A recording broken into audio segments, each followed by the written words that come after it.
Praise the Lord. कुछ हमारी planning थी यहाँ पर वो सब फेल हो गई। मीन्स हमने जो प्लानिंग की वो पूरा करना। परमेश्वर की planning is best planning. Actually जो प्रेजेंट हुई मैंने उसको देखा परमेश्वर की उपस्थिति। हालेलुया, प्रभु की स्तुति। मेरे पास शब्द नहीं है आपको थैंक यू बोलने के लिए, क्योंकि मैं प्रभु के अनुग्रह को अपने जीवन में देखती हूँ और मैं 2 दिनों में इस बात को मैंने पाया कि सचमुच में मैं जिस बात को मांग रही थी कि प्रभु मैं देखना चाहती हूँ कि आप यहाँ क्या करना चाहते हो, और उस बात को प्रभु कर रहा है।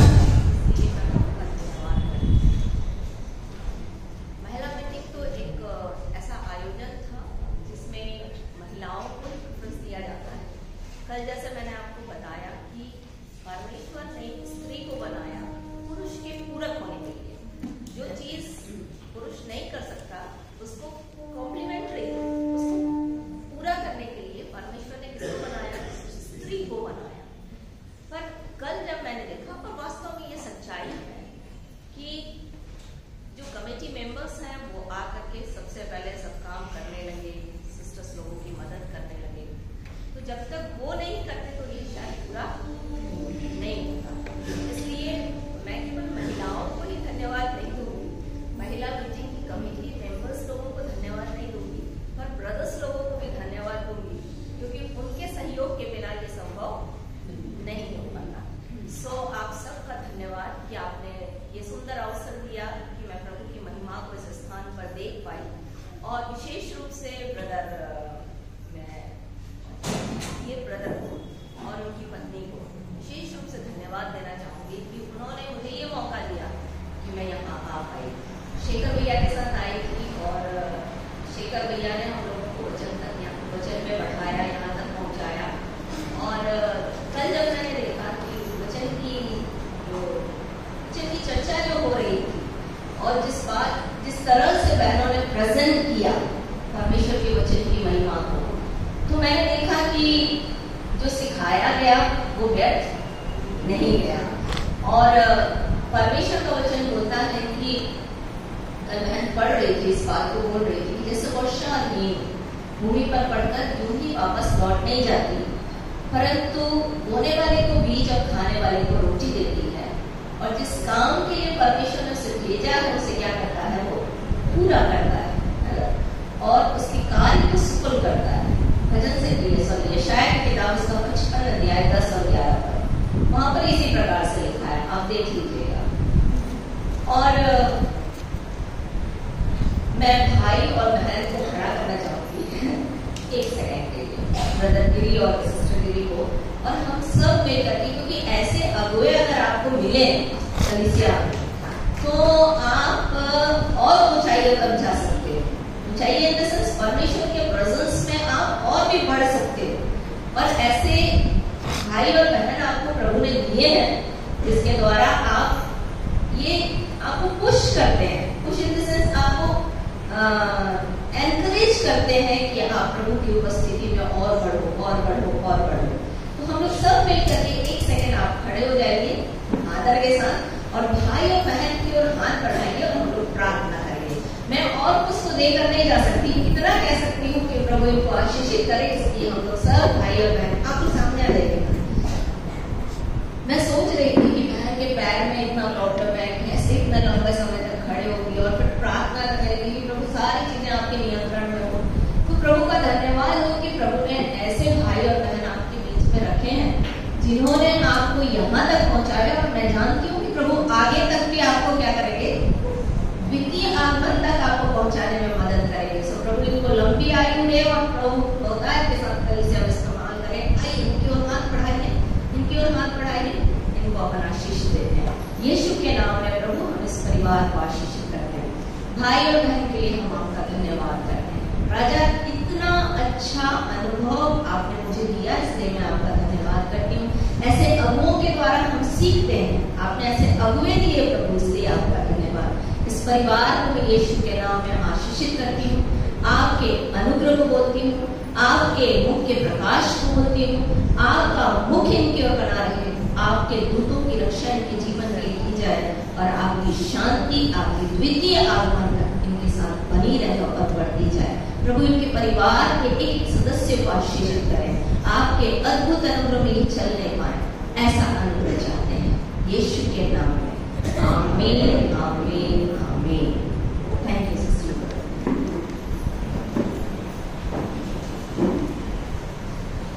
मैं 2 मिनट आपका लूंगी और हालांकि मैं चाह रही थी कि प्रेजेंस तो परमेश्वर की इतनी है कि मैं सीधा वचन में जाऊँ, पर भैया ने मुझे बोल दिया कि आप वचन के लिए समय ले सकती हो, इसलिए मैंने याव किया। कमाली का बेटिया बीच में आएंगे और वो हमको एक फिर से वर्शिप के स्थान स्तुति में लेकर चलेगी। और एक बात मैं आपको बताना चाहती हूँ, जब हम स्तुति करते हैं तो वो स्थान परमेश्वर के लिए क्या हो जाता है, सिंहासन का स्थान बन जाता है।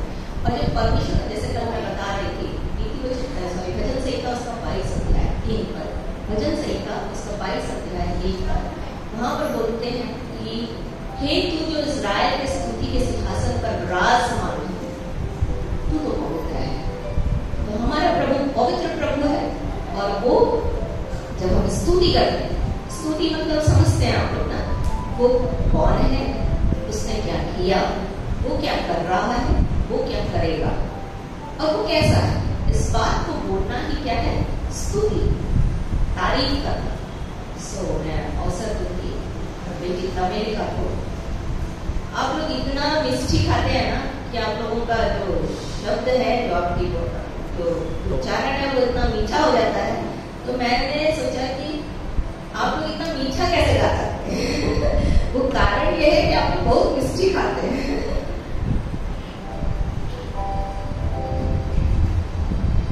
सबको प्रेज़ द लॉर्ड।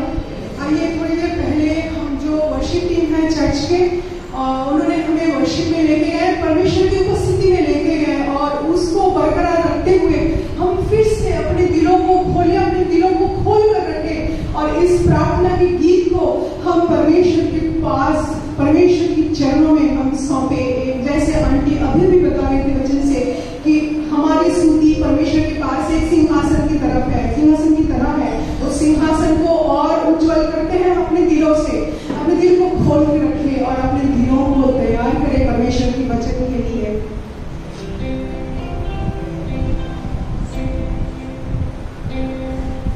तुझसा इस जहां में और कोई है नहीं, तुझ बिना आसरा मेरा है ना कहीं, रहूं तेरे बाहों में प्रियतम मेरे, तू ही मेरा सर्वस्व यीशु मेरे। तुझसा इस जहां में और कोई है नहीं, तुझ बिना आसरा मेरा है ना कहीं, रहूं तेरे बाहों में प्रियतम मेरे, तू ही मेरा सर्वस्व यीशु मेरे। आराधना तेरी आराधना यीशु मेरे, तेरी आराधना, आराधना तेरी आराधना,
चिंगारी को वो बोलेगी, उस चिंगारी को तू आग में कन्वर्ट कर, तेरी आग में कन्वर्ट कर खुदा, तू यहाँ पे मौजूद है। मैं विश्वास करती हूँ पिता, इस कलीसिया की ये है और ये तेरी एक आत्मा का मंदिर है पिता, तू यहाँ पे मौजूद हो। इस इबादत को तूने कबूल किया है खुदा, हम विश्वास करते हैं, तेरे हाथों में सौंपते हो यीशु मसीह के नाम में। आमीन, आमीन, आमीन।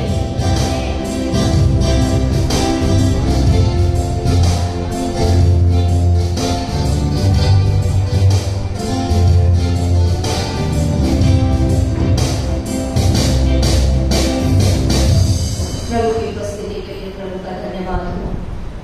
जैसे भैया बोल रहे थे कि बचपन से, तो मैं अपनी गवाही बताना चाहती हूँ कि जब मेरा बेटा बहुत छोटा था तो वो काफी समय वेस्टर्न टॉयलेट में बैठा करता था, तो मैं उस कमरे में, मैंने उस टॉयलेट में मैंने डाल दिया था वजह, ताकि वो जब बैठे तो उसको देखे। आपको समझ रहे हैं मेरी बात। और मैं परमेश्वर के, जब हमारे यहाँ बनारस से स्वामी नित्यानंद जी आए और स्वामी मुक्तेश्वर नंद जी आए, तो जब वो मेरे घर के टॉयलेट में गए तो क्या ऐसा टॉयलेट में कौन वजन टांगता है? टॉयलेट में कौन वजन टांगता है? मैंने बोला मैं टांगती हूँ, क्योंकि मैं चाहती हूँ मेरा बच्चा जो है वो वजन टॉयलेट में भी पड़े जब वो बैठे रहे। आपको समझ रहे हैं? मतलब आप, परमेश्वर का वचन बोलता है कि चलते फिरते उठते बैठते लेटते अपने बच्चों को इसकी चर्चा किया करना और इसको चिन्हानी के रूप में बांधना। मतलब परमेश्वर के वचन को आप यहाँ लगाना, यहाँ लगाना, यहाँ लगाना, मीन्स यहाँ टीका लगाना, ऐसा नहीं है। परमेश्वर के वचन को मस्तिष्क में डालना। और यदि आप दूसरा तीमुथियुस उसका 3 अध्याय उसका 15 पद से जब आप पढ़ेंगे तो तीमुथियुस के लिए पौलुस एक बात बोलता है। तीमुथियुस के लिए पौलुस एक बात बोलता है, निकालिए मेरे साथ दूसरा तीमुथियुस उसका 3 अध्याय उसका 16, 15 और 16। वहां पर परमेश्वर के वचन की चर्चा है। पौलुस तीमुथियुस को कह रहा है कि बचपन से पवित्र शास्त्र तेरा जाना हुआ है। एक व्यक्ति एक प्रभु का जन्म कब बनता है? जब बचपन से वो परमेश्वर के वचन में बढ़ता है। तो मैं समझती हूँ एक माता और एक पिता की सबसे बड़ी जिम्मेदारी होती है कि बचपन से वो अपने बच्चों को क्या करे? परमेश्वर के वचन में बढ़ाए। देखो यीशु मसीह, यदि आप लूका की किताब उसका 2 अध्याय 52 पद है, उसमें लिखता है कि यीशु मसीह बुद्धि में, निर्डौल में, मनुष्यों के अनुग्रह और परमेश्वर के अनुग्रह में बढ़ता है। तो बुद्धि कब आएगी? जैसे कल हम देख रहे थे यीशु परमेश्वर का वचन जब अंदर आप सोचोगे कि सब सोचते हैं अपने बच्चों के लिए कि हमारा बच्चा क्या वो बुद्धिमान बने, अच्छा पढ़े लिखे, ऊंचे पद पर जाए।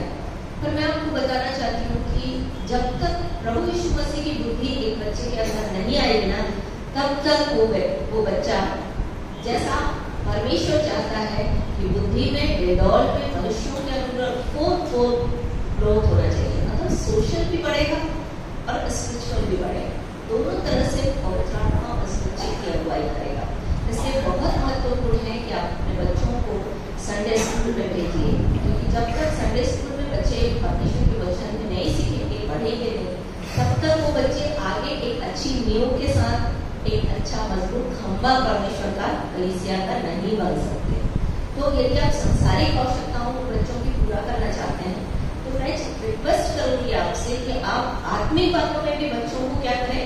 बढ़ा करें। और इसके लिए तीमुथियुस की पत्री में एक बहुत अच्छी बात पौलुस बोलता है। यदि आप 1 अध्याय, दूसरा तीमुथियुस उसका 1 अध्याय उसका 5 पद, मुझे तेरे उस निष्कपट विश्वास की स्तुति आती है जो पहले तेरे नानी और तेरी माता यूनिके में थी।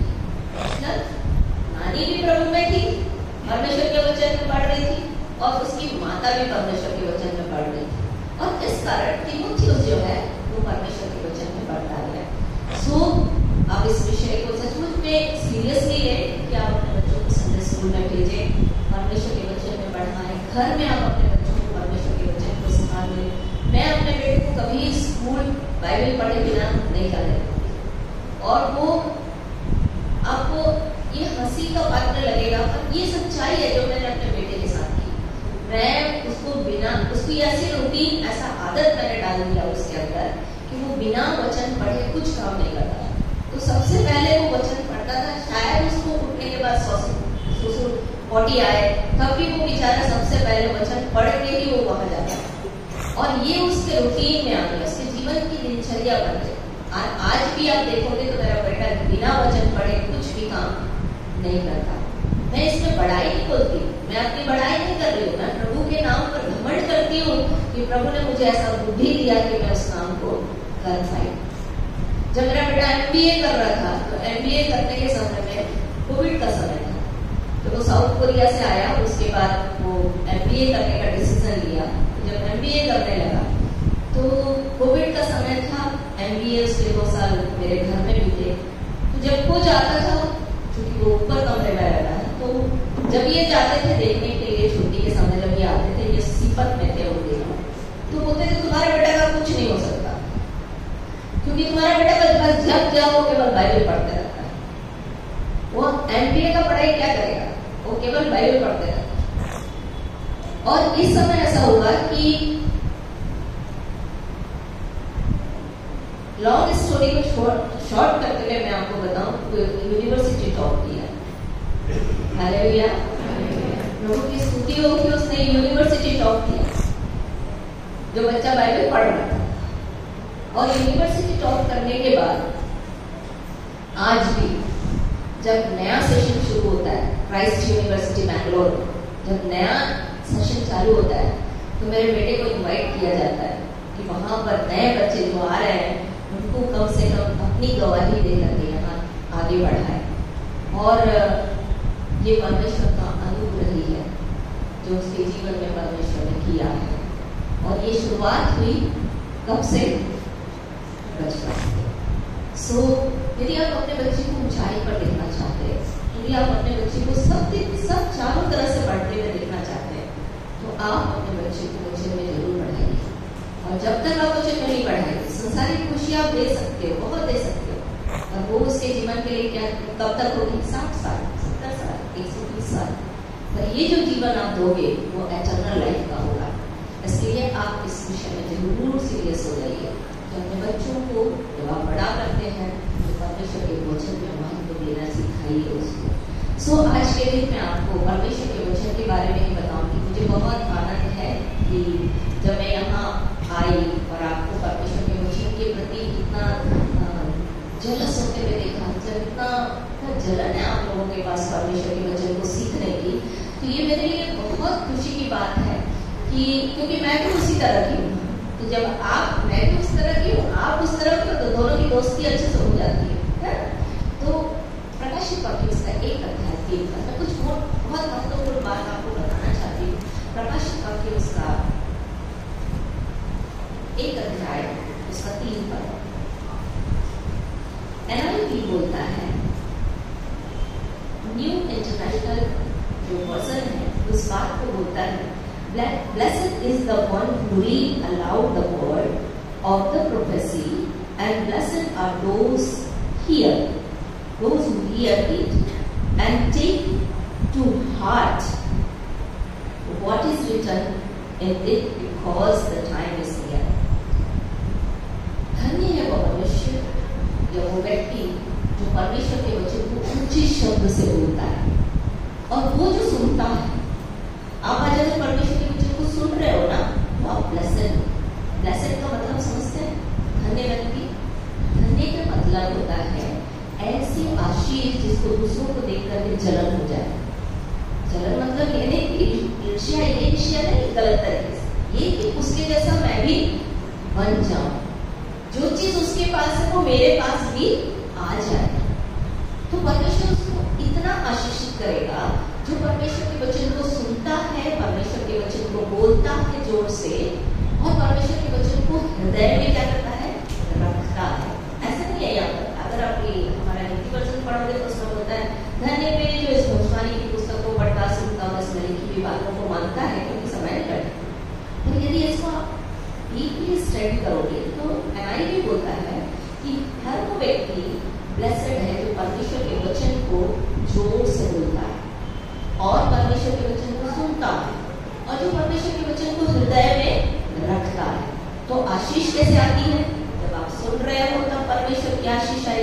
जब आप बोल रहे हो जोर से तब परमेश्वर की आशीष आएगी, और जब आप परमेश्वर के वचन को हृदय में लेकर जा रहे हो तब भी आपके जीवन में परमेश्वर की आशीष आएगी। क्यों? क्योंकि समय निकट है। जैसे शुरुआत में भैया ने बोला कि इजराइल है और सब तरफ देश में युद्ध हो रहा है, और ये बात परमेश्वर के वचन के अनुसार है।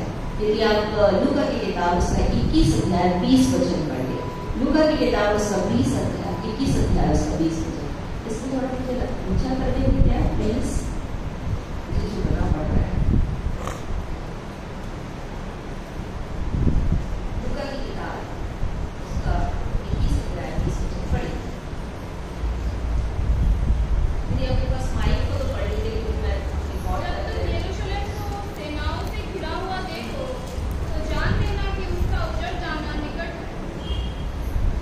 यहाँ पर बोलता है कि जब तुम यरूशलेम को घिरा हुआ, किससे घिरा हुआ? किससे घिरा हुआ? सेनाओं से। आज पूरा देश जो है इजराइल पर टूटने पर है, किसी तरह इजराइल को क्या करे? खत्म कर दे। और ये परमेश्वर के वचन में शुरुआत से दी गई है, प्रभु यीशु मसीह की भविष्यवाणी है ये, कि जब तुम इजराइल को सेनाओं से घिरा हुआ देखो। आज हर दिन वहां ड्रोन के थ्रू क्या हो रहा है? बम जा रहा है हर दिन। बहुत सी चीजें मीडिया में नहीं आ रही है, पर ऐसा चल रहा है बाहर देशों में, है ना? और सारे के सारे इजराइल के अगेंस्ट खड़े हुए हैं। तो ये समय है जब आप परमेश्वर के वचन को अपने हृदय में ले आओ, क्योंकि एक समय आने वाला है। यदि आप आमोस की किताब उसका 8 अध्याय 11 वचन, आमोस की किताब 8 अध्याय 11 वचन,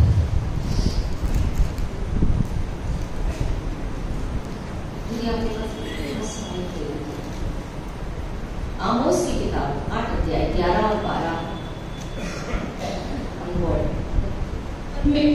परमेश्वर यहोवा की यह वाणी है, देखो ऐसे दिन आते हैं जब मैं इस देश में महंगी करूंगा, उसमें ना तो अन्न की भूख और ना पानी की प्यास होगी, परंतु यहोवा के वचनों के सुनते ही की भूख प्यास होगी।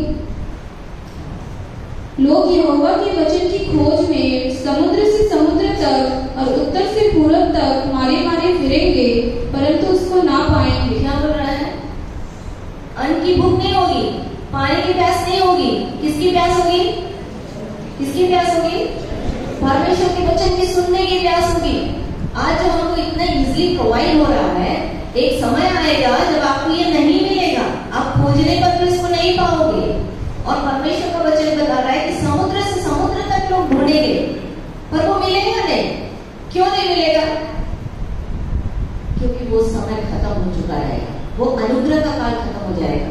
जब यीशु मसीह आकर इस पृथ्वी से चले जाएंगे अपनी कलीसिया को उद्धार करके, तब वहां पर अनुग्रह का वचन नहीं होगा। लोग उद्धार को प्राप्त करना उनके लिए बहुत मुश्किल हो जाएगा। और ये सब चीजें परमेश्वर के वचन में, का समय नहीं है तो मैं एक वचन आपको खोल कर दिखा दी।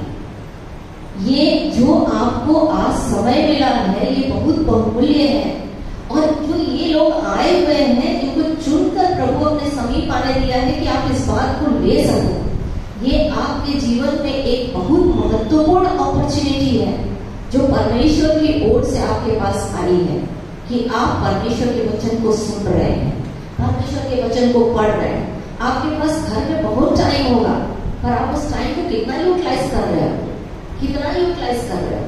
कितना आप परमेश्वर के वचन को पढ़ पा रहे हो? हम लोग बहुत सी बातों में बहुत समय गंवा दे रहे हैं, और हमारे पास परमेश्वर के वचन को पढ़ने का टाइम नहीं। हम दूसरों को बचाना चाहते हैं, पर अपने पास परमेश्वर के वचन की चर्चा नहीं कर सकते, या परमेश्वर के वचन के लिए हम टाइम नहीं निकालते। आज जो मैं आपके पास खड़ी हूँ, इसका कारण ये है कि मैं चलते फिरते उठते बैठते लेटते मैंने परमेश्वर के वचन को समय दिया है। और आपको पता, लोग मेरे पड़ोस में कहते थे तुमको हवा पानी की जरूरत है कि नहीं, क्योंकि तुमको हवा पानी की जरूरत रहती, तुम घर से बाहर निकलती, और वो घर से बाहर नहीं निकलने का कारण था ये परमेश्वर का वचन, जिसको मैं समय दिया करती थी। मेरे पास दुनिया की सब चीजें थी, मैं बहुत सी समय व्यस्त बर्बाद कर सकती थी, परंतु प्रभु का अनुग्रह मुझ पर हुआ कि मैं परमेश्वर के वचन को समय दूं। और ये समय आएगा। मेरे यहाँ विराटपुर में एक सिंधी फैमिली से एक बहन है, और उसको एक दिन प्रभु ने दर्शन दिया, रात में उसको स्वप्न आया, दर्शन नहीं कहूँगी, स्वप्न आया उसको। उसने देखा कि मैं वचन पढ़ रही हूँ और कोई उसे आवाज दे रहा है कि तू बाहर निकल। जब वो बाहर निकली तो पता चला कि वहां पर लोग अफरा तफरी मचा रहे हैं, लोग इधर उधर भाग रहे हैं, इधर उधर दौड़ रहे हैं। तो उसको लगा कि क्यों इतना भाग दौड़ कर रहे हैं। तो किसी ने उसको बताया, परमेश्वर के वचन की आवाज उसको आई कि ये लोग तो वचन ढूंढ रहे हैं क्योंकि उनके पास है नहीं और वो उसकी खोज में दौड़ रहे हैं। तो इसने बोला, ओ ये तो ढूंढ रहे हैं पर मैं तो अंदर पढ़ रही हूँ। ध्यान से सुनिएगा, उसने कहा बाहर तो लोग ढूंढ रहे हैं पर मेरे पास तो वचन है, मैं पढ़ रही हूँ। जैसे ही वो अंदर आती है ये चीजें ब्लैंक हो जाती है, ये चीजें ब्लैंक हो जाती है, एक पेपर का पेज बस रह जाता है, ये सारी बातें डिलीट हो जाती है। उसने तुरंत मुझे फोन लगाया, मैंने उसको बताया ये तो परमेश्वर के वचन में है कि एक समय आएगा जब सब कुछ क्या हो जाएगी, खत्म हो जाएगा, ये वचन रहेगा ही नहीं, आप ढूंढोगे भी तो नहीं मिलेगा, और अगर आपके पास ये किताब है तो भी ब्लैंक हो जाएगा। इसका बहुत अच्छा उदाहरण मैं आपको बता रही हूँ। ये जो आप बाइबल अपने मोबाइल में लिए हुए हो, इसका एक ऐप है और वो जो ऐप है वो कहीं से कंट्रोल हो रहा है। कोई एक स्थान है जहां से वो ऐप जो है वो कंट्रोल हो रहा है। अगर वो उस स्थान से डिलीट कर दे तो सारे ऐप पे जो जिन लोगों ने मोबाइल में ऐप डाउनलोड किया है वो सब क्या हो जाएगा, क्या हो जाएगा, क्या हो जाएगा, लड़के अच्छे से जानते क्या हो जाएगा, सब कुछ डिलीट हो जाएगा। तो समझ रहे हैं आप, ये परमेश्वर के वचन को सीखने का एक जरिया है कि आज अगर परमेश्वर जिस दिन इसको डिलीट कर दे ये सब कुछ क्या हो जाएगा, समाप्त हो जाएगा। आपके पास एक बहुमूल्य समय है जिसमें आप परमेश्वर के वचन को महत्व दे सकते हैं, अपना समय दे सकते हैं। घर का काम करना नहीं है ऐसा नहीं है, बाहर का काम करना है ऐसा नहीं है। मैं अपनी छोटी सी गवाही आपको बताना चाहती हूँ। मैं अपनी पढ़ाई नहीं कर रही, मैंने अपना समय घर का काम खत्म करके मैं सर्वे ऑफ इंडिया में थी और वहां से नौकरी छोड़ करके मैंने गवर्नमेंट जॉब छोड़ करके विवाह किया, क्योंकि मेरे पति ने बोला नौकरी करोगे तो ठीक है, नहीं करोगे तो बहुत अच्छा है। तो मैंने सोचा छोड़ो, मुझे गवर्नमेंट जॉब तो ऐसे ही मिल जाती है। और फिर उसके बाद मैंने नौकरी छोड़ करके विवाह कर लिया, शादी कर ली। शादी करके जब मैं आई तो मैंने कंसीव कर लिया और मेरे पास बहुत सारे ऑफर आए गवर्नमेंट के, और एनटीपीसी में वहाँ पर जो डीपीएस स्कूल है, दैट पब्लिक स्कूल का ब्रांच, वहाँ पर भी मेरे को ऑफर था। कॉलेज स्कूल है वहाँ पर भी मैं जा सकती थी, पर मैंने बोला मैं नहीं कर पाऊंगी, दोनों तरफ मैं नहीं कर पाऊंगी। बच्चा 22 साल की उम्र में मेरा विवाह हुआ, मैंने बोला नहीं मैं नहीं कर पाऊंगी। और फिर उसके बाद मैंने घर में बैठना शुरू किया और घर में बैठ करके मैं परमेश्वर के वचन को पढ़ने लगी। और जब मैं घर में परमेश्वर के वचन को पढ़ने लगी तो जैसे जैसे मेरे पति और मेरा बेटा बढ़ने लगा तो इन दोनों मेरा मजाक उड़ाया करते थे। बोलते थे इसको प्रधानमंत्री कौन है पूछो तो इसको पता नहीं रहेगा, राष्ट्रपति कौन है मुझे पता नहीं रहेगा, कौन सा वचन किस पद में लिखा है, कौन सा अध्याय में लिखा है ये बता सकती है। ये मेरे लिए सबसे बड़ा अचीवमेंट था कि मैं ऐसा कर पा रही थी और सचमुच में मुझे कुछ नहीं पता था। जब मेरा केस हुआ मैं पूरा आइसोलेट हो गई थी, दुनिया से बिल्कुल आइसोलेट हो गई थी। मैं केवल वचन और वचन और वचन, प्रार्थना वचन प्रार्थना वचन प्रार्थना करती थी। और जब मेरा केस हुआ उसके बाद मैं जब घर में आ गई और बाहर लोगों से मिलना मेरे लिए कठिन हो गया तो प्रभु ने बोला पार्लर खोलो, क्योंकि मुझे गांव वालों के बीच में जाना था तो पार्लर सजाने के नाम से जाती थी, क्योंकि गांव के लोगों को विवाह में मैं छोड़ नहीं सकती थी। उनको तो सेवा करके लाया था प्रभु ने, तो उनको तो हम ऐसे छोड़ नहीं सकते थे और मेरे पास रिस्ट्रिक्शंस थे कि मैं वहां तक नहीं जा पा सकती थी। तो ये काम करने के थ्रू मैं वहां पर जा पाती थी, उन लोगों के साथ प्रार्थना कर पाती थी और उन लोगों के साथ उन्हीं दिनों मेरे को बहुत अच्छा अनुभव मिला कि मैं PhD भी कर पाई। तो ऐसे प्रभु मुझे लेकर चला और मैं इसलिए आपको ये सब बता रही हूँ कि आज जो मैं खड़ी हूं ना, तो उन दिनों की मेहनत के कारण से है। अगर उन दिनों मैंने परिश्रम न किया होता तो मैं आज यहाँ तक नहीं पहुंच पाती और मैं हजारों लाखों लोगों के जीवन में लोगों के काम को नहीं ले पाती। इसलिए मैं आपसे निवेदन करती हूँ कि आप परमेश्वर के वचन को महत्व दीजिए, टाइम दीजिए। इसलिए शायद प्रभु मेरे को अपनी गवाही देने के लिए बोल रहा है। मैं आज के दिन आपको लूका की किताब उसका 16 अध्याय में लेकर चलती हूँ। लूका की किताब उसका 16 अध्याय जब आप पढ़ेंगे, वहां पर एक धन्यवान मनुष्य और एक लाजर का वर्णन है। और जो लाजर है वो कंगाल था और धनवान जो है उसके नाम का वर्णन नहीं है। तो धनवान को आप अगर पढ़ेंगे तो बैजनी और लाल वस्त्र पहनता, बैजनी और लेनन का वस्त्र, सन का वस्त्र पहने देखा है ना। और ये जो बैजनी और सन वस्त्र कौन पहनता था? याजक पहना करते थे। मेरे पास आज समय नहीं है कि मैं आपको एक एक चीज बता सकूं। कोशिश तो थी मेरी कि मैं एक एक वचन खोल कर आपको बताऊं, पर मैं बहुत ही आपको इस सब चीजों को बताऊंगी। सो ध्यान से सुनिएगा और जरूर अपने घर में जाकर वचन पढ़िएगा। तो लूका की किताब उसके 16 अध्याय में जो धनवान मनुष्य था वो एक याजक को रिप्रेजेंट करता है। यदि आप मलाकी की किताब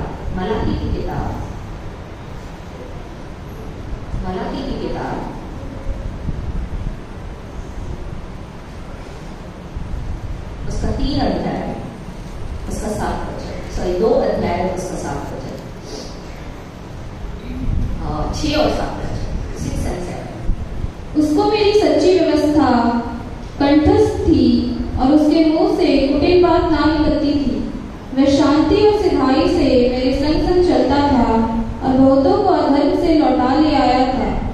क्योंकि याजक को चाहिए कि वह अपने होठों से ज्ञान की रक्षा करे और लोगों उसके मुंह से व्यवस्था पूछे, क्योंकि वह सेनाओं के यहोवा का दूत था। ये यहोवा का दूत कौन है? याजक को बता रहा है। और याजक लोग जो है वो परमेश्वर के वचन को कंठस्थ किया करते थे। और जब उनसे पूछा जाता था तो वो फटाफट मुंह से बोलते थे, ये वाला ऐसा है, ये वाला ऐसा है, इसको ऐसा करना है, इसको ऐसा करना है। देखो लय व्यवस्था, नीति व्यवस्था कंठस्थ थी। और जब कोई समस्या आती थी इसराइलियों के बीच में, वो तुरंत इस वचन को बोला करते थे। और परमेश्वर ने आपको भी याजक बनाया है। यदि आप प्रकाशित वाक्य उसका 1 अध्याय, प्रकाशित वाक्य उसका 1 अध्याय,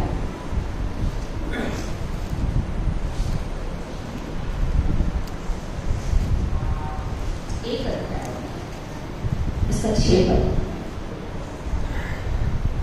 और हमें एक राज्य और अपने पिता परमेश्वर के लिए याजक भी बना दिया, उसी की महिमा और पराक्रम युगान युग रहे। मतलब यदि आप ऊपर से पढ़ेंगे तो बोलता है वो हमसे प्रेम रखता और उसने अपने लहू के द्वारा हमें पापों से छुड़ाया। यीशु मसीह के छुड़ाए गए लोग क्या हैं? यीशु मसीह के छुड़ाए गए लोगों को परमेश्वर ने क्या किया है?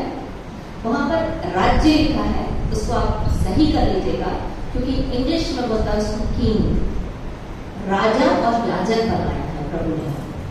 तो राजा का एक अलग काम था। यहाँ पर मैं आपको दिखाना इसलिए चाह रही हूँ कि वो जो व्यक्ति वहां पर था, जो धनवान मनुष्य था, वो एक याजक को रिप्रेजेंट कर रहा है। और वो याजक जो है वो धनवान है। किस लिए धनवान है? परमेश्वर के वचन से धनवान है। यदि आप प्रकाशित वाक्य उसका 3 अध्याय पढ़ेंगे तो बोलता है तू अभागा है ना। क्यों? क्योंकि तू कहता तो है मैं धनी हूँ, है ना। आग में खाया हुआ सोना मूल्य। आप पढ़े अच्छा वचन, प्रकाशित वाक्य उसका 3 अध्याय 14 पद से यदि आप 12 पद तक, 20 पद तक आप पढ़ेंगे तो कहीं पर यीशु मसीह बोलता है, इसी कलीसिया को प्रभु यीशु मसीह बोलता है कि देख मैं द्वार पर खड़ा हुआ खटखटाता हूँ, जो इस शब्द को सुनकर द्वार खुलेगा मैं उसके साथ भी तरह कर उसके साथ पूजन करूंगा लोगों के साथ। तो ये जो परमेश्वर का वचन यहाँ पर बता रहा है वो ये कि तू धनवान है। किस बात में? तू कहता तो है मैं धनी हूँ, किस लिए? परमेश्वर के वचन से मैं धनी हूँ, इस बात को तू कहता है, पर तू अंधा, नंगा और अभागा रहता है। इसलिए आग में ताया हुआ सोना बोल ले। आग में ताया हुआ सोना मतलब परमेश्वर के वचन को क्या कर ले। तो ये जो व्यक्ति यहाँ पर धनवान मनुष्य है वो परमेश्वर के वचन को जानता था, ये याजक था। और इसलिए उसके टेबल से चूर-चार खाने के लिए लोग उसको क्या कर देते थे? छोड़ देते थे, क्योंकि वो कंगाल था। आपको पता है यिर्मयाह की किताब उसका 5 अध्याय 4 है। कंगाल बाइबल किसको बोलती है? हम लोग सोचते हैं जिसके पास खाना ना हो, जिसके पास कपड़ा ना हो। यिर्मयाह की किताब उसका 5 अध्याय उसका 4 पद।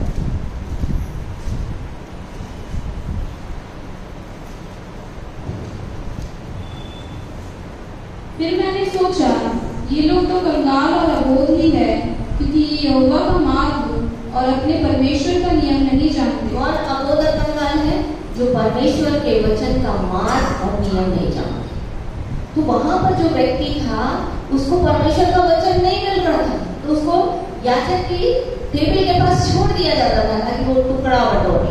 कंगाल इसलिए बोलते हैं ना, इजराइल को चूर चार भी तो हम खाते हैं कुत्ते लोग, है ना। तो ये जो याजक था इसके पास इतने वचन की भरपूरी थी कि जो गिर जाता था उसको ये कंगाल बटोर के खाता था। और ये कहाँ पहुंचा? इब्राहिम की गोद में। और ये धनवान मनुष्य कहाँ पहुंचा? कहाँ पहुंचा? आग में आग में पहुंचा। और ये जो आग में पहुंचा तो बोलने लगा मुझे पानी दे दे वहां से, क्योंकि वो पहचान रहे थे। वहां हम लोग पहचानेंगे एक दूसरे को। स्वर्ग और नरक में हम एक दूसरे को पहचानेंगे, क्योंकि हमारे नाम आत्मा का नाम रखा गया है। जो मेरा नाम रोफीना है वो मेरी आत्मा का नाम हो गया है।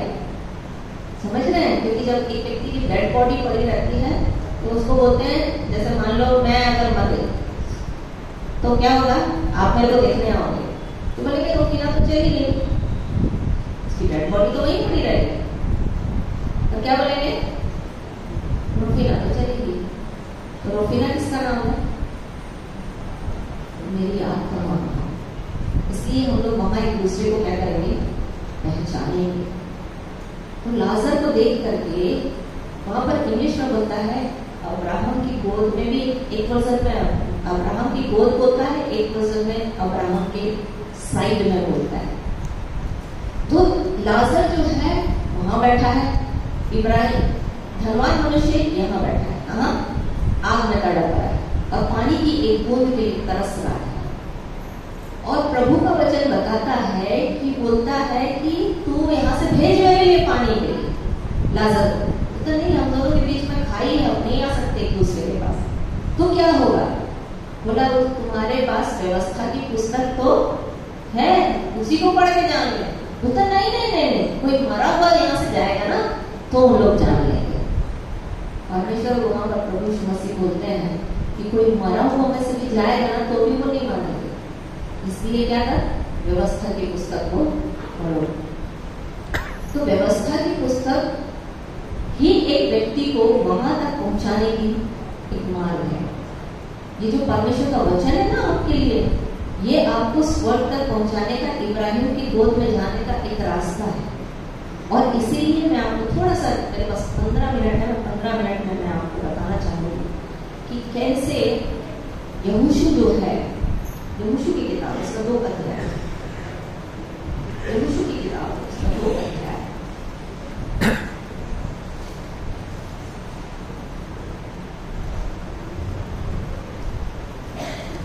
यहोशू की किताब इसका 2 अध्याय।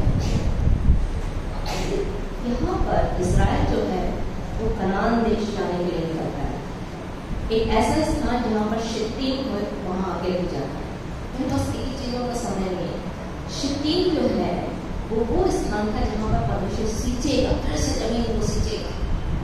2 दिन होशे की किताब उसका 6 अध्याय 2 और 3 पद पढ़ेंगे तो आपको पता चलेगा कि वहां पर परमेश्वर जो है 2 दिन के बाद तीसरे दिन शित्तीम को आशीष देगा बोलता है। तो जब आप और मैं कनान देश जाने के रास्ते पर है, कनान देश कौन सा है? वो स्वर्ग जाने का रास्ता। तो वहां पर पार होने के लिए आपको 2 दिन के बाद तीसरे दिन और शायद भी होता है। वहां पर 2 दिन का वर्णन है, हम उसमें नहीं जाएंगे।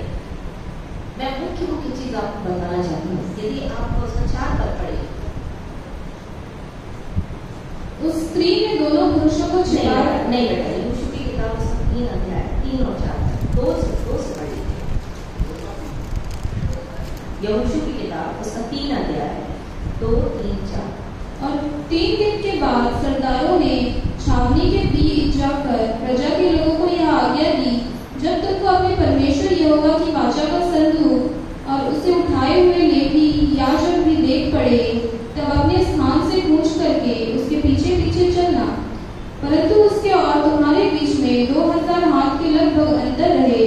तुम संदूक के निकट ना जाना, ताकि तुम देख सको कि किस मार्ग में तुमको चलना है, क्योंकि अब तक तुम इस मार्ग पर होकर नहीं चले।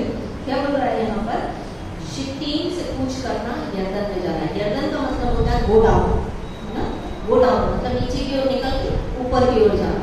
ऐसा परमेश्वर यरदन से निकाल करके एक व्यक्ति को कहाँ पहुंचाना चाहता है? कनान देश, वो देश जहाँ पर दूध और मधु की धारा बहती है।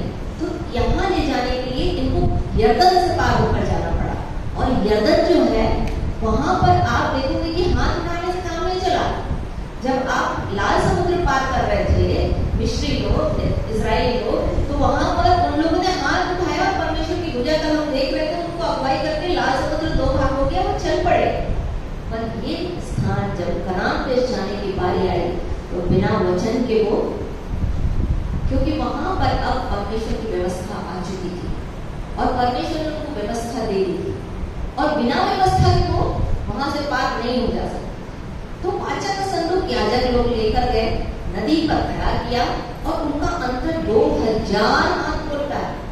मतलब एक व्यक्ति को 2000 साल बाद ही परमेश्वर के वचन के अनुसार पार मिलना है, ये इस बात को प्रकट कर रहा था। वो यीशु मसीह को रिप्रेजेंट कर रहा था कि 2000 हाथ बाद ही तू जा सकता है। इतना डिस्टेंस रखना दोनों के बीच में। तो वाचा का संदूक जो है वो लेकर के जब वो यरदन के अंदर घुसते हैं, तब पानी क्या हो जाता है? 2 भाग हो जाता है और वो उसके पार चलते हैं। बहुत स्पीडली चल रही है, हो सकता है आपको समझ में ना आए, ये रिकॉर्डिंग होगी, फिर से आप इसको देखिएगा और वर्ष फिर से पढ़िएगा, क्योंकि ये बहुत महत्वपूर्ण है कि आप बिना परमेश्वर के वचन के कनान देश नहीं पहुंच सकते। जब आपको कनान देश पहुंचना है तो आपको वचन की आवश्यकता है। वो वचन के अंदर क्या था? वो वाचा के संदूक के अंदर क्या था? वाचा का संदूक जो है बबूल की लकड़ी से बनाना होता है। यदि आप निर्गमन की किताब उसका 25 अध्याय पढ़ेंगे तो वहां पर बबूल की लकड़ी ही क्यों बोला? बबूल की लकड़ी को आप गूगल पर सर्च करिएगा तो हीलिंग ट्री बोला जाता है। क्या ट्री बोला जाता है? हीलिंग, चंगाई की लकड़ी बोलता है। वो जो उसका यूज होता है वो बहुत सारे उसके कारण है, पर उसमें मेन मैं आपको बताना चाहती हूँ, औषधि के रूप में इस्तेमाल किया जाता है बबूल की लकड़ी का। तो बोलता है बबूल की लकड़ी बनाना और उसके चारों तरफ क्या करना? सोना लगाना। सोना लगाने के बाद अंदर में वाचा की संदूक जो पट्टी मैंने तुझे दी है वो रखना। तो पहली वाचा की पट्टी जो थी वो परमेश्वर ने लिखी थी। यदि आप निर्गमन की किताब उसका 21 अध्याय, निर्गमन की किताब उसका 21 अध्याय, निर्गमन की किताब उसका 21 अध्याय उसका 18 पद पढ़ेंगे तो वहां पर बोलता है, तब उसने उसको अपनी उंगली से लिखी हुई साक्षी देने वाले पत्थर की 2 पट्टियां दी। इसको परमेश्वर ने मूसा को, तो परमेश्वर ने लिखा था वो पट्टी और उसको परमेश्वर ने लिख के पत्थर की पट्टी पर दिया था। और उसके बाद जब वो मूसा 32 अध्याय में आया तो उसने देखा कि इजरायली जो है वो पाप कर लिया, उन्होंने कचड़ा बना लिया, उसके सामने खेलने कूदने लग गए। तो मूसा ने क्या किया? उसने क्या किया कि वो पत्थर की पट्टी को क्या तोड़ दिया। यदि आप 32 का 16 पढ़ेंगे तो उस पत्थर को उसने क्या कर दिया? तोड़ दिया। तो परमेश्वर फिर बोला, फिर ऐसा कर 34 अध्याय में कि तू पत्थर की पट्टी फिर से लेकर आ, मैं लिख के दूंगा। ठीक है, परमेश्वर ने बोला पत्थर की पट्टी फिर से बना, मैं लिख के दूंगा उसको। पर परमेश्वर नहीं लिखता। एक बात आप जानिए, परमेश्वर वहां फिर से दोबारा नहीं लिखता। 28 अध्याय जब आप आओगे तो मूसा से लिखवाता है। मेरी बात समझ में आ रही है आपको? मूसा से लिखवाता है। अब जो पत्थर की पट्टी है वो मांस की पट्टी में परिवर्तित हो गई है। कौन? आपका और मेरा हृदय। इसमें अब परमेश्वर ने लिखेगा। अब आप वो बोल दिया लिखूंगा, पर आपको भी लिखना है, आपको भी प्रयास करना है इधर लिखने के लिए। मैं पर मेरे प्रति एक भूख है कि हर एक के हृदय में परमेश्वर का वचन लिखा जाए और परमेश्वर का वचन लोगों के मनों में डाला जाए।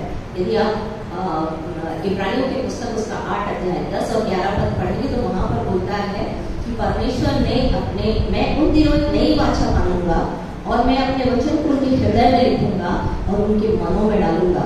उनका परमेश्वर होगा, वो मेरे लोग होंगे। और तब ऐसा होगा कि एक दूसरे को ये ना कहना भी परमेश्वर को जानो, क्योंकि छोटे से बच्चा बड़ा तक परमेश्वर को जान जाएगा। यही तो है अनंत जीवन। ये पुस्तक में लिखा है अनंत जीवन यह है कि तू जब वह सच्चे परमेश्वर को और यीशु मसीह को जिसे तूने भेजा जाने। तो जानने की प्रक्रिया में आपको मेहनत करना पड़ेगा परमेश्वर के वचन को लिखने के लिए। फिर आप देखोगे वाचा का संदूक के अंदर ये पट्टी रखी गई थी, उसके ऊपर प्रायश्चित का ढक्कन था, उसके ऊपर 2 स्वरूप थे जो करूब के रूप में थे। और 25 अध्याय बोलता है कि मैं वहीं आकर तुमसे बात करूंगा। इसको अपन पढ़ लेते हैं, फिर अपन समाप्त करेंगे, हमारा समय निकल गया। 25 अध्याय निर्गमन की किताब उसका 25 अध्याय 17 से 22 तक। फिर चोखे सोने का एक प्रायश्चित का ढकना बनवाना, उसकी लंबाई 2.5 हाथ और चौड़ाई 1.5 हाथ की हो, और सोना ढालकर 2 करूब बनवाकर प्रायश्चित के ढकने के दोनों सिरों पर लगवाना। एक करूब एक सिरे पर और दूसरा करूब दूसरे सिरे पर लगवाना, और करूबों को और प्रायश्चित के ढकने को एक ही टुकड़े से बनाकर उसके दोनों सिरों पर लगवाना। उन करूबों के पंख ऊपर से फैले हुए बने कि प्रायश्चित का ढकना उनसे ढका रहे, और उनके मुख आमने सामने और प्रायश्चित के ढकने की ओर रहे। और प्रायश्चित के ढकने को संदूक के ऊपर लगवाना, और जो साक्षी पत्र मैं तुझे दूंगा उसे संदूक के भीतर रखना। मैं उसके ऊपर रहकर तुझसे मिला करूंगा, और इस्राएलियों के लिए जितनी आज्ञाएं तुझे देनी होंगी, मुझको तुझे देनी होंगी, उन सबों के विषय में प्रायश्चित के ढकने के ऊपर से और उन करूबों के बीच में से जो साक्षी पत्र के संदूक पर होंगे तुझसे वार्तालाप किया करूंगा। मेरे पास समय नहीं है कि मैं एक चीजों को आपको बताऊं, पर 5 मिनट में ऑलरेडी ब्रदर ने बहुत टाइम दे दिया था। आप लोगों का 10 बजे शायद खत्म हो जाता है, उन्होंने बोला 10:30 बजे तक मैं आपको टाइम देता हूँ, चल दीजिए। तो ये जो समय, ये पट्टी ये संदूक है, संदूक के ऊपर प्रायश्चित का ढकना है, ढकने के ऊपर 2 करूब है ऐसे, और उसके ऊपर आकर मैं तुमसे बातें किया करूंगा बोलता है, और तुमको जो आज्ञा देनी है वो दिखाऊंगा बोलता है। तो परमेश्वर का वचन जो मूसा ने लिखा था वो एक अंदर था, उसके ऊपर प्रायश्चित का ढकना। प्रायश्चित का ढकना जो है वो यीशु मसीह को रिप्रेजेंट करता है कि यीशु मसीह आपके और मेरे लिए पापों के लिए क्या किया, अपना लहू बहा दिया, और उसने आपके और मेरे लिए ये एक रास्ता खोल दिया कि जब ये वो हमारे लिए पापों की क्षमा मांगे तो ये अंदर की चीजें हमारे लिए क्या हो जाए, वैल्यूएबल हो जाए, परमेश्वर की आवाज मैं और आप सुन सके। कुछ समझ में आ रहा है आप लोगों को? है ये जो संदूक है उसके ऊपर प्रायश्चित का ढकना है, प्रायश्चित के ढकने के अंदर ही वाचा का संदूक है। तो एक व्यक्ति के जब यीशु मसीह को अपना व्यक्तिगत उद्धारकर्ता करके ग्रहण करता है तो वो प्रायश्चित कर लेता है, इससे आपके अपने पापों से। मेरे और आपके पाप जो है यीशु के लहू के द्वारा धुल जाते हैं, और वो यीशु का लहू जो धुल गए, जिससे हमारे पाप धुल गए, तो परमेश्वर का वचन बोलता है इफिसियों की किताब उसका 2 अध्याय उसका 13 पद से यदि आप पढ़ोगे तो मैं जल्दी से पढ़ के आपको सुना देती हूँ, क्योंकि उसके वही हमारा मेल है जिसने हम दोनों को एक कर दिया। यीशु का लहू हमें परमेश्वर के निकट लाता है, वही हमारा मेल है जिसने हम दोनों को एक कर दिया, अलग करने वाली दीवार को बीच में दिखा दिया, शरीर पर बैर को नाश करके व्यवस्था की वो आ गया जो विधियों की रीति थी मिटा डाला, और मेरे अंदर एक नया मनुष्य को उत्पन्न किया। क्रूस पर बैर को नाश करके हम दोनों को एक देह बनाकर परमेश्वर से मिलाया, जो दूर थे और निकट थे दोनों को मेल मिलाकर सुसमाचार सुनाया। उसी की एक आत्मा में हमारे पिता के पास पहुंच होती है। प्रेरितों और भविष्यवक्ताओं की नींव पर जिसके कोने का पत्थर मसीह आप हम बनाए जाते हैं, जिसमें सारी रचना मिलकर एक पवित्र मंदिर बनती जाती है, और उसकी आत्मा के द्वारा हम निवास स्थान होने के लिए बनाए जाते हैं। ऐसे लिखा है बेटा, है ना? तो यहाँ पर प्रायश्चित हो रहा है, यीशु का लहू काम कर रहा है। मेरा आपका संबंध इधर के परमेश्वर के वचन जो मैंने और आपने प्रयास करके अपने हृदय में डाले हैं उससे कनेक्ट हो जाते हैं। कुछ समझ में आ रहा है आपको? हाँ, उसके ऊपर करूब है, करूब जो है वो परमेश्वर की महिमा करते हैं। इसलिए हम लोग बोलते हैं प्रेजिंग करो तो परमेश्वर का वचन आएगा, प्रेजिंग करो, पवित्र पवित्र पवित्र बोलो तो परमेश्वर की उपस्थिति आएगी। अब ये करूब जो है प्रेजिंग करते हैं, किसके ऊपर? उस प्रायश्चित के ढकने के ऊपर। और जब ये प्रेज करते हैं, परमेश्वर को महिमा देते हैं, तो परमेश्वर अपने सिंहासन को छोड़कर आपके और मेरे बीच में उस वाचा के संदूक के ऊपर, क्योंकि परमेश्वर के लिए भजन संहिता उसका 80 अध्याय एक बार पढ़ेंगे तो करूबों पर विराजमान परमेश्वर है। तो परमेश्वर वो करूब के ऊपर आ जाता है, और जब करूब के ऊपर आ जाता है तो ये प्रायश्चित का ठिकाना जो है आपके और मेरे लिए खुल जाता है कि हम परमेश्वर के वचन की बातों को सीख सके, हम परमेश्वर के वचन की बातों को अंदर ले जा सके। सो कितना महत्वपूर्ण है ये परमेश्वर का वचन। इसलिए जो आप यहाँ पर देख रहे थे कल, वो बोलता है परमेश्वर, यदि आप भजन से का उसका 19 अध्याय पढ़ेंगे तो बोलता है परमेश्वर का वचन जिलाता है, परमेश्वर का वचन संभालता है, परमेश्वर का वचन अनुग्रह करता है, परमेश्वर का वचन जीवन देता है, करुणा करता है, उद्धार करता है, भली विवेक शक्ति देता है, ज्ञान देता है, बुद्धि देता है, समझ देता है, आपको क्रूरों के चाल से बचाता है। परमेश्वर का वचन उत्पीड़न और उपद्रव से बचाता है। पढ़ लीजिएगा वचन से में सब चीजें, एक चीज है मेरे पास समय नहीं दिखाने के लिए, बोलता है आपको ढिठाई के पापों से बचाता है ना, कि आप बड़े अपराधों में ना बचे। कल मैं इसलिए बता रही थी जिसके अंदर परमेश्वर का वचन है वो पाप कर ही नहीं सकता। बोलता है ढिठाई के अपराधों से बचाता है कि आप बड़े अपराधों से बचे और आप में सिद्ध बन जाए। परमेश्वर का वचन जिस वचन को मैंने खुलवाया था दूसरा तीमुथियुस उसका 3 अध्याय 15 पद में बोलता है बचपन से ये पवित्र शास्त्र तेरा जाना हुआ है जो तुझे सिद्धता की ओर लेकर चलता है। और परमेश्वर प्रभु यीशु मसीह ने पृथ्वी पर बोला सिद्ध बनो क्योंकि मैं भी सिद्ध हूँ। तो ये परमेश्वर का वचन आपको और मेरे को सिद्ध बनाता है। सो प्रभु आपकी सहायता करे कि आप इस महत्व को समझिए कि परमेश्वर का वचन कितना महत्वपूर्ण है जो आपके हाथ में है। जिस समय ये वचन आपके अंदर घर में है और ये बंद है, इसकी कोई वैल्यू नहीं। जिस समय ये वचन खुलेगा और आपके हृदय में जाएगा, परमेश्वर की उपस्थिति आपके साथ साथ चलेगी। सो प्रभु आपको आशीष दे, बहुतायत के साथ आशीष दे कि आप इस वचन की महत्वता को समझो कि महत्वपूर्ण कितना है आपके पास जो परमेश्वर ने दिया है। एक समय आएगा जब ये सब कुछ डिलीट हो जाएगा और आप खोजोगे भी तो नहीं पाओगे। सो प्रभु आपकी सहायता करें इस अद्भुत अनुग्रह के लिए जो परमेश्वर के वचन के रूप में हमारे हाथ में दिया है। एक श्लोक बोल करके मैं आप खत्म करूंगी। उपनिषद 1:1-2-3 बोलता है कि शब्दाक्षर परम ब्रह्मम, शब्दम ब्रह्मम, वाग्वे ब्रह्मम, मतलब शब्द ही परमात्मा है जिसने सृष्टि की रचना की। वाग मीन्स क्रिएटर परमेश्वर का वचन है। और इसी को बाइबल बताती है यूहन्ना 1:1 में कि आदि में वचन था, वचन परमेश्वर के साथ था और वचन परमेश्वर था। तो ये जो किताब है ये आपके पास परमेश्वर के रूप में है। यदि आप इसको महत्व नहीं देंगे तो आप स्वर्ग की सीढ़ी तो चढ़ नहीं सकते। सो प्रभु आपकी सहायता करे कि आप इस बात को समझो, पवित्र आत्मा आपकी अगुवाई करे कि आप इस बात को समझो। आइए प्रार्थना करेंगे, 1 मिनट के लिए खड़े हो जाइए। Amen.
और एक भाई और एक छोटे बच्चे और एक जवान बच्चों के लिए प्रभु मैं प्रार्थना करती हूँ यीशु के नाम में प्रभु आपका वचन उनके हृदय में राजाओं के राजा प्रभुओं के प्रभु सब देवताओं के महान परमेश्वर इनके हृदय में आए उनके निवास स्थान बनाए और प्रभु आपके राज्य और महिमा की बढ़ती रहे ऐसा ही होने दीजिए प्रभु। इस कलीसिया के लिए प्रार्थना करती हूँ प्रभु जहाँ पर खड़े होकर मैं आपकी महिमा कर पा रही हूँ प्रभु यीशु के नाम में।